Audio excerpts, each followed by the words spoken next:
बच्चों, आज हम यहाँ हिंदी अविरल की पाठ्य पुस्तक से एक कविता का अध्ययन करेंगे।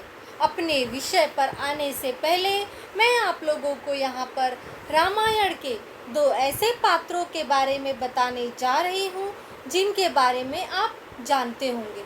तो देखिए बच्चों, आप यहाँ रावण और विभीषण का चित्र देख रहे हैं ना बच्चों। दोनों एक ही माता पिता के संतान थे।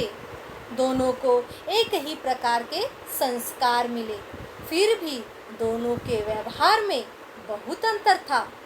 रावण जहाँ क्रूर और अत्याचारी था, वहीं विभीषण दयालु और विनम्र स्वभाव का था।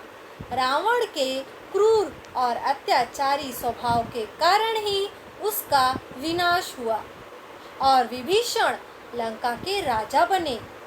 अर्थात बच्चों, मनुष्य अपना आदर व सम्मान किसी अच्छे कुल में जन्म लेने से प्राप्त नहीं करता, बल्कि वह अपने गुणों व कर्मों से सम्मान प्राप्त करता है। तो बच्चों, आज हम यहाँ पर जो कविता पढ़ने वाले हैं उसका नाम फूल और कांटा है। इसके कवि अयोध्या सिंह उपाध्याय हरिऔध जी हैं।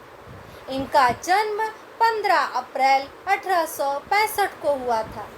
इनका जन्म स्थान निजामाबाद, आजमगढ़, उत्तर प्रदेश है। इनकी माता का नाम रुक्मिणी देवी और पिता का नाम पंडित भोला सिंह उपाध्याय है। बच्चों, हरिऔध जी ने हमें इस कविता में गुलाब के पौधे का उदाहरण देते हुए एक ही कुल में जन्म लेने वाले दो व्यक्तियों के व्यवहार में अंतर बताने का प्रयास किया है। तो चलिए बच्चों, अब हम इस कविता का अध्ययन करेंगे। सबसे पहले मैं इस कविता का सस्वर वाचन करूंगी। है जन्म लेते जगह में एक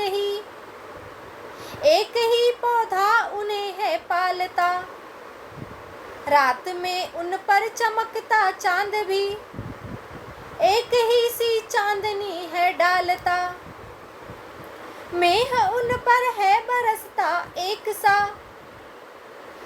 सी उन पर हवाएं हैं बही, पर सदा ही यह दिखाता है हमें ढंग उनके एक से होते नहीं।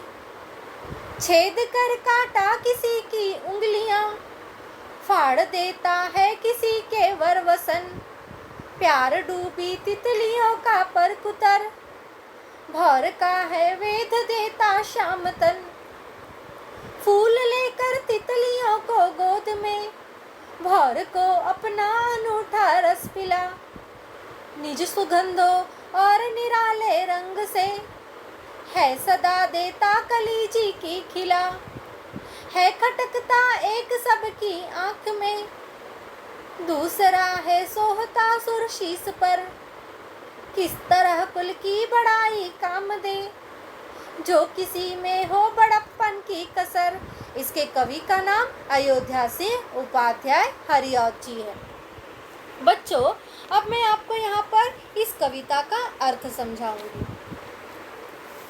है जन्म लेते जगह में एक ही पौधा उन्हें है पालता, रात में उन पर चमकता चांद भी एक ही सी चांदनी है डालता। है जन्म लेते जगह में एक ही पौधा उन्हें है पालता। अर्थात बच्चों, कविता की इन पंक्तियों में एक ही पौधे पर जन्म लेने वाले फूल व कांटे की बात की गई है। रात में उन पर चमकता चांद भी एक ही सी चांदनी है डालता। फूल और कांटे का अलग अलग व्यवहार होते हुए भी चांद बिना कोई भेदभाव किए अपनी एक जैसी चांदनी बिखेरता है। इस प्रकार चांद उन दोनों के साथ एक समान व्यवहार करता है। चलिए बच्चों, इसके कठिन शब्द देख लेते हैं। जगह, स्थान। आगे बढ़ेंगे। मेह उन पर है बरसता एक सी उन पर हवाएं हैं बही, पर सदा ही यह दिखाता है हमें ढंग उनके एक से होते नहीं। मेह अर्थात बरसात। मेह उन पर है बरसता एक सी उन पर हवाएं हैं बही। अर्थात वर्षा सदा एक ही मात्रा में उन्हें अपना जल देती है, उन पर हवाएं भी एक सी बहती है, पर सदा ही यह दिखाता है हमें ढंग उनके एक से होते नहीं। इस प्रकार प्रकृति बिना किसी भेदभाव के अपना प्रेम और स्नेह फूल और कांटे को देती है, परंतु एक समान हवा, पानी और प्रकाश साथ होने के पश्चात भी पौधे पर लगने वाले फूल और कांटे के कार्यों और व्यवहार में जमीन आसमान का अंतर होता है। चलिए बच्चों, इसके कठिन शब्द देख लेते हैं। मेह बरसात, सदा हर समय, सतत, ढंग तरीका। आगे चलेंगे। छेद कर काटा किसी की उंगलियां, फाड़ देता है किसी के वरवसन। प्यार डूबी तितलियों का परकुतर, भौर का है वेध देता शामतन। छेद कर काटा किसी की उंगलियां, फाड़ देता है किसी के वरवसन। वर अर्थात उत्तम, वसन अर्थात कपड़ा। अर्थात बच्चों, यहाँ पर काटा अपनी प्रकृति के अनुसार किसी के उंगलियों को छेद देता है तो किसी के वस्त्र को भी फाड़ देता है। प्यार डूबी तितलियों का परकुतर, भौर का है वेद देता शामतन। शामतन अर्थात सांवला शरीर। अर्थात बच्चों, यह सुंदर तितलियों के सुंदर पंखों को भी कतर देता है, यह भौरों के तन को भी छेद देता है, अर्थात उनके शरीर को घायल कर देता है। चलिए इसके कठिन शब्द देख लेते हैं। वर उत्तम, वसन कपड़ा, पर पंख, भौर भंवरा, शाम सांवला, तन शरीर। आगे बढ़ेंगे। फूल लेकर तितलियों को गोद में, भौर को अपना अनूठा रस पिला। निज सुगंधों और निराले रंग से है सदा देता कलीजी की खिला।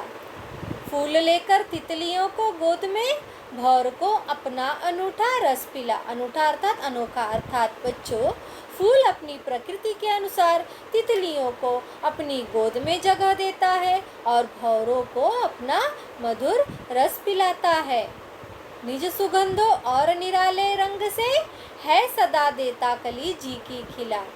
निज सुगंध अर्थात अपने सुगंधों से और अपने रंगों से यह किसी के भी मन को खुश कर देता है, अर्थात उदास चेहरे पर खुशी ले आता है। इसके कठिन शब्द देखेंगे बच्चों। अनूठा अनोखा, निज अपना, जी मन। आगे बढ़ेंगे। है खटकता एक सबकी आँख में, दूसरा है सोहता सुर शीस पर। किस तरह कुल की बड़ाई काम दे, जो किसी में हो बड़प्पन की कसर। है खटकता एक सबकी आँख में, दूसरा है सोहता सुर शीस पर। सोहता अर्थात अच्छा लगना, सुर शीस अर्थात देवताओं के सिर पर। अर्थात बच्चों, जहाँ पर कांटा सबकी आँख में खटकता है, लोग उसको पसंद नहीं करते हैं, वहीं फूल को लोग देवताओं के सिर पर चढ़ाते हैं। किस तरह कुल की बड़ाई काम दे, जो किसी में हो बड़प्पन की कसर। इस प्रकार बच्चों, फूल और कांटा एक ही पौधे पर जन्म लेने के पश्चात भी दोनों अपने प्रकृति और स्वभाव के कारण अलग अलग सम्मान पाते हैं। ऊंचे व प्रसिद्ध कुल में जन्म लेने से मनुष्य बड़ा या गुणी नहीं होता।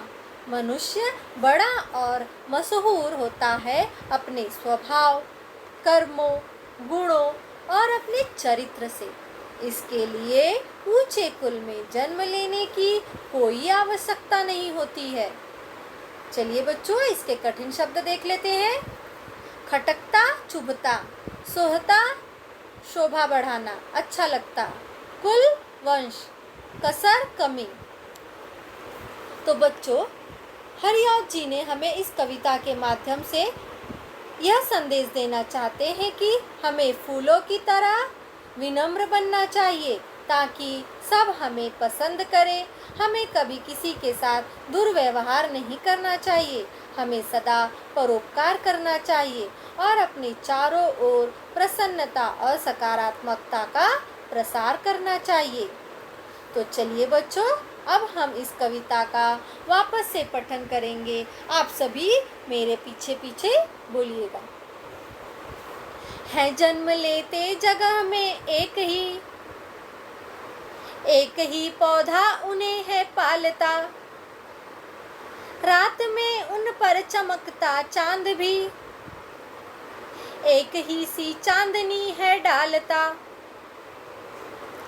मेघ उन पर है बरसता एक सा, एक सी उन पर हवाएं है बही। पर सदा ही यह दिखाता है हमें, ढंग उनके एक से होते नहीं। छेद कर काटा किसी की उंगलियां, फाड़ देता है किसी के वरवसन।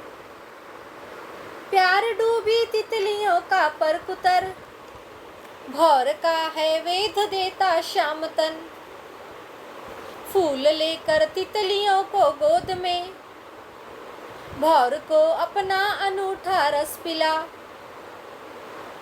निज सुगंध और निराले रंग से, है सदा देता कलीजी की खिला। है खटकता एक सबकी आँख में, दूसरा है सोहता सुरशीस पर। किस तरह कुल की बड़ाई काम दे, जो किसी में हो बड़प्पन की कसर। इसके कवि अयोध्या सिंह उपाध्याय हरिऔध जी हैं बच्चों। तो चलिए बच्चों, इस कविता से हमें कौन सी सीख प्राप्त हुई है, आइए हम उस पर एक नज़र डालते हैं। हमें सदा सभी के साथ विनम्रता पूर्वक व्यवहार करना चाहिए। अर्थात बच्चों, हमें सदैव बड़े बूढ़ों का सम्मान व छोटों को प्यार देना चाहिए। हमें सदैव बड़ों का सम्मान व छोटों को प्यार देना चाहिए। तो बच्चों, मैं उम्मीद करती हूँ कि फूल और कांटा यह कविता आप सभी को अच्छे से समझ में आ गया होगा। अब मैं आप लोगों से इसी के साथ विदा लूँगी। धन्यवाद।